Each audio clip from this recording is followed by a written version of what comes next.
হযরত ইব্রাহিম আলাইহিস সালাম ওনাকে মালাকুল মউত আজরাইল আসছে, আয়েশা বলছে আপনার জান কবজ করতে চাই, আপনি অনুমতি দেন।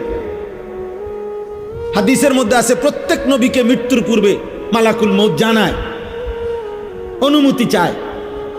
অনুমতি না নিয়ে কোনো নবীর জান কবজ করা হয় নাই। তো ইব্রাহিম আলাইহিস সালাম বললেন, আজরাইল আমার একটা ছোট্ট প্রশ্ন আছে আল্লাহর কাছে, তুমি একটু জিগাইয়া আসো। যাও তুমি জিগাও। তো আজরাইল মালাকুল মউত বলছে আচ্ছা বলে।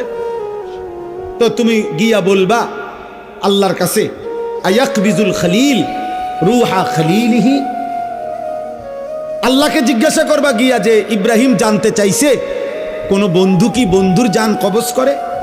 বন্ধু বুঝি বন্ধুরে মাইরে লাগে? আমি না আপনার বন্ধু? ইব্রাহিম আলাইহিস সালাম কার বন্ধু? কথা বলে না, আল্লাহর বন্ধু কিনা? তো ইব্রাহিম আলাইহিস সালাম বলতেছে যাও গিয়া জিগাও কি বন্ধু এটা, বন্ধু বন্ধুরে মারতে কয়? বন্ধু বুঝি বন্ধুর জান কবজ করে? সুবহানাল্লাহ। আল্লাহ তাআলা তখন বললেন জিব্রাইল, আরে আজরাইল মালাকুল মউত, তাহলে এক কাজ করো, তোমারে আমি আরেকটা প্রশ্ন করতেছি ইব্রাহিমকে বলার জন্য, তুমি হেইটা গিয়া কও, যাও আবার যাও।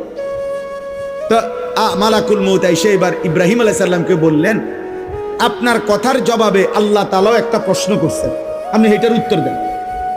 তো বলছে কি?